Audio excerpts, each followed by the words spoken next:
Apesar de o Senhor ter nos deixado sua palavra, Ele tem transportado pessoas além da morte e, no Espírito, para revelar mistérios que serão úteis às pessoas de sua geração, para que a vontade de Deus seja conhecida em relação para seus tempos.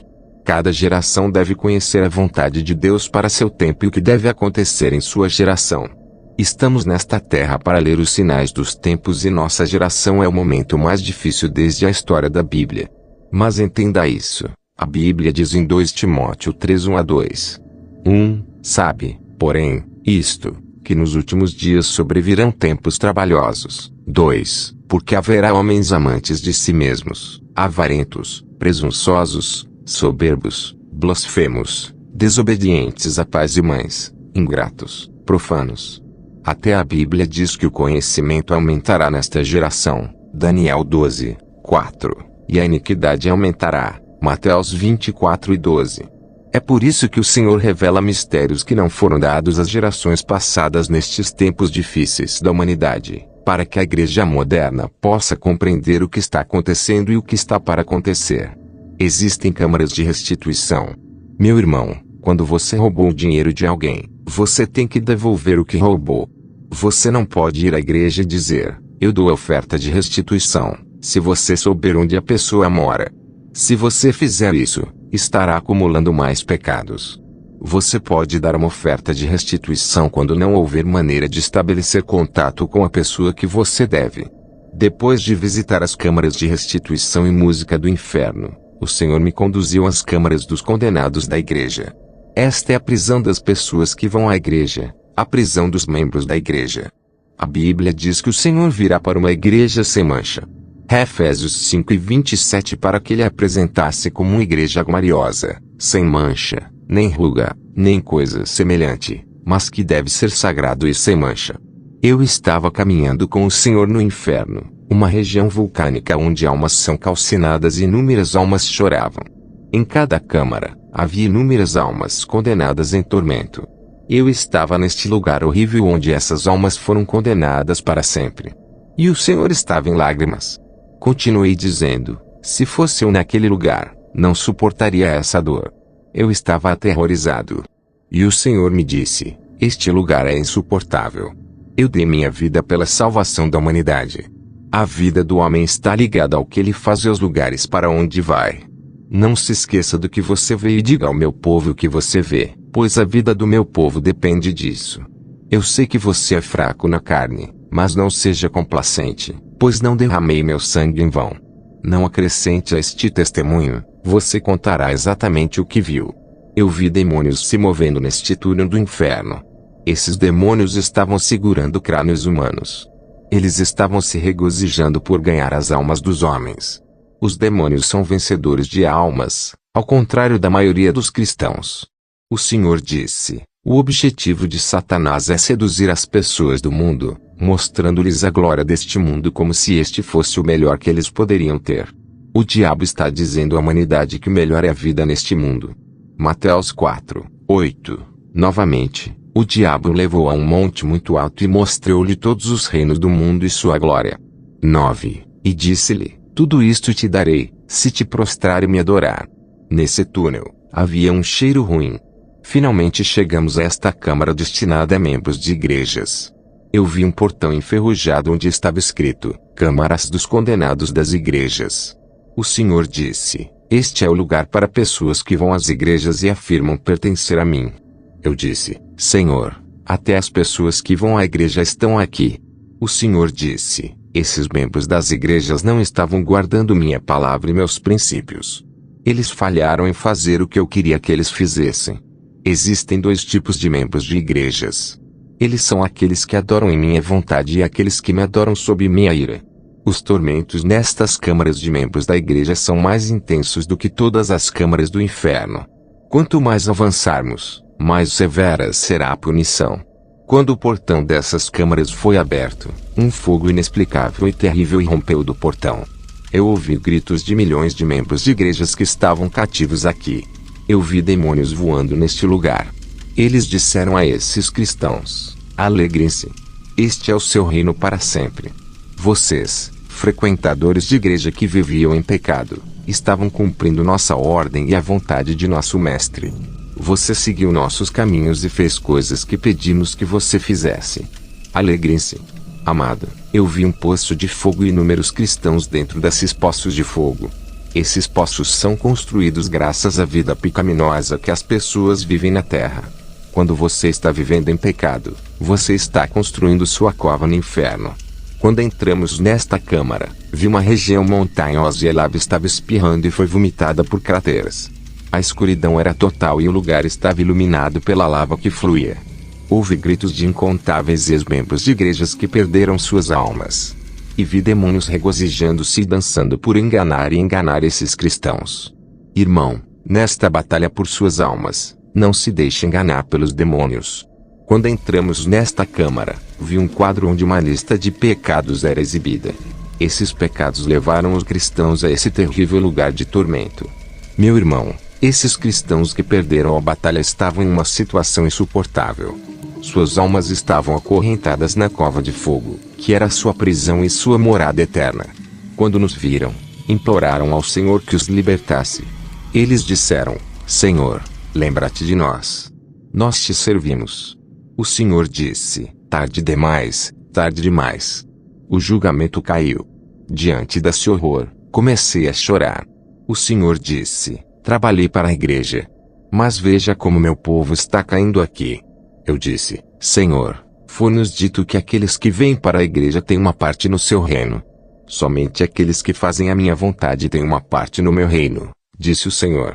Quando li a lista de pecados no quadro, estava escrito: número 1, a prisão dos que se recusam a pagar o dízimo. Aqueles que se recusaram a pagar ofertas e esmolas. Número 2, a prisão de quem reza na igreja liderado por uma mulher. Número 3, a prisão de pessoas que falam durante a pregação, pessoas que causam contendas e divisão na igreja. Número 4, a prisão de pessoas que fazem juramento, mas não os cumprem. Número 5, a prisão do povo de Deus que veio para a igreja, mas não conseguiu se converter. Número 6, a prisão do povo de Deus que veio à igreja e se arrependeu. Eles nasceram de novo, mas se apostataram, abandonando seu primeiro amor. Depois de ler o quadro ao redor do portão, vimos no horizonte um príncipe dos demônios sentado em seu trono. Ele estava citando passagens da Bíblia e dizendo às almas condenadas: a palavra de Deus foi dada a vocês, mas vocês falharam em guardar a palavra de Deus. Você estava orando, mas falhou em fazer a vontade de seu mestre. Você era membro de igrejas, mas estava criticando seus líderes. Muitas pessoas vão à igreja, mas não mudaram sua maneira de andar no mundo. Vir para a igreja é uma coisa e converter é outra coisa. Ir à igreja não significa que você é um filho de Deus. A conversão é a transformação do coração da pessoa que sai de um estado para outro. É uma situação em que o homem abandonou os seus maus caminhos para caminhar pessoalmente com o Senhor. Viemos para a igreja para aprender a andar pessoalmente com Deus. Não vamos à igreja rotineiramente. Mesmo que a igreja seja fechada, o verdadeiro cristão continua a andar com Deus. Os cristãos que estão nessas câmaras do inferno frequentam a igreja e não entregam suas vidas completamente ao Senhor. Muitos estão vindo para a igreja, mas não estão entregando suas vidas ao Senhor completamente. Mesmo assim, eles ouvem a palavra de Deus, mas falharam em buscar a transformação de seus corações que chamamos de conversão. A segunda categoria de almas nesta lista no quadro eram pessoas que estavam vindo para a igreja e se converteram, mas com o tempo, elas abandonaram seu primeiro amor e não andam mais com Deus, embora continuem a vir para a igreja. A igreja está cheia de fiéis que, na verdade, estão distantes de Deus. Eles vêm para a igreja, mas não andam com Deus. Eles seguem seu próprio caminho. São pessoas que frequentam a igreja há 20 e 30 anos, mas não têm 20 e 30 anos de caminhada com Deus. Por todos esses anos, eles têm andado em seus próprios caminhos e não estão com Deus. A vida cristã significa andar continuamente com o Senhor em quem você acredita. Se a sua linguagem é escandalosa, ou se o seu comportamento é corrupto, e se você abandonou o caminho do Senhor, por favor, renda-se e renuncie. Eles são cristãos de nome, mas são pagãos em termos de caminhada. Ainda assim, quando eles vieram a Cristo, eles abandonaram seus maus caminhos. Mas hoje eles voltaram à velha maneira de caluniar, causando divisão e promovendo animosidade entre os irmãos. No entanto, eles alegaram ser cristãos. Estou aqui para lhe dizer que, se você fizer essas coisas, você não é um cristão, pois a Bíblia diz que é contra essas coisas que a ira de Deus é revelada.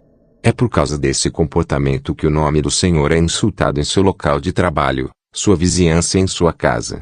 Muitas vezes seu marido fica dizendo que você deve ficar em casa, mas por causa de seus caminhos, seu marido se pergunta se você é cristã. Os verdadeiros cristãos não são aqueles que oram muito. Eles são aqueles que perdoam seus inimigos e oram por aqueles que os perseguem. Se deixarmos de perdoar e guardar ressentimentos contra as pessoas em nossos corações, não veremos o Senhor. Outra categoria de cristãos que vi nesta Câmara eram aqueles que não leem a Bíblia. Assim, eles não colocam em prática. Este livro da lei não deve sair de sua boca. Medite sobre ele dia e noite, para que você tenha cuidado de fazer tudo o que está escrito nele. Pois então você prosperará e terá sucesso em tudo o que fizer. Josué 1:8. As outras categorias são aqueles que deixaram de pagar o dízimo e foram infiéis a andar.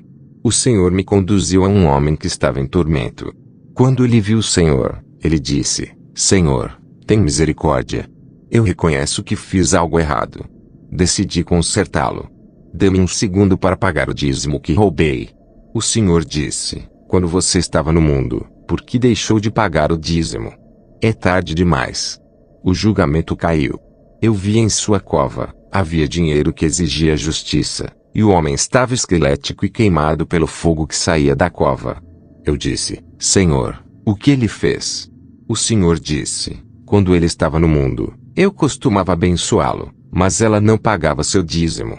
Cada vez que você deixa de pagar o dízimo, está mentindo para mim e é atingido por uma maldição. E quando você for amaldiçoado, você não herdará o reino de Deus. O homem implorou ao Senhor e disse: não paguei o dízimo por causa da minha necessidade, mas me arrependo. O Senhor disse: é tarde demais. Então vimos um homem alegando inocência e disse: Senhor, eu estava pagando meu dízimo. O Senhor disse: nunca reconheço os seus dízimos. Naquele momento, vi um demônio que era uma sombra. Ele veio apunhalá-lo nas costas, dizendo-lhe: você sempre esteve em nosso acampamento. Eu disse: Senhor, salve este homem. O Senhor disse: minha obra na cruz pode salvar as pessoas na superfície, mas quando elas morrem, minha obra não pode salvá-las. Quando as pessoas morrem, meu julgamento começa. O Senhor disse: o homem estava pagando dízimos a seu pastor que era ocultista, mas no dízimo há um convênio. Quando você paga dízimo a um ocultista, você está fazendo um convênio com ele. Quando você paga seu dízimo a um pastor que é adúltero, seu dízimo não será reconhecido. O Senhor disse: até mesmo convênios ocultistas subconscientes podem levar ao inferno. Quando nos mudamos para outra cova, vimos um homem em sua cova. Havia vermes nele. O Senhor disse: este homem foi fiel no dízimo até que seu pastor cometeu um ato maligno. Ele parou de dizimar e estava certo. Mas ele deveria ter me pedido que lhe mostrasse para onde enviar seus dízimos. Mas, infelizmente, ele nunca mais pagou o dízimo. Eu costumava dizer-lhe que eles ainda são pastores retos. Ele deveria me pagar o que me devia quando estava vivo. Ele recusou o modo de vida e condenou a si mesmo. Eu coloco antes de você a vida e a morte. A quarta categoria são aqueles que criticam o pastor e lutam contra o ministério. O quinto são os que se vestiram mal na igreja. Sublinhado.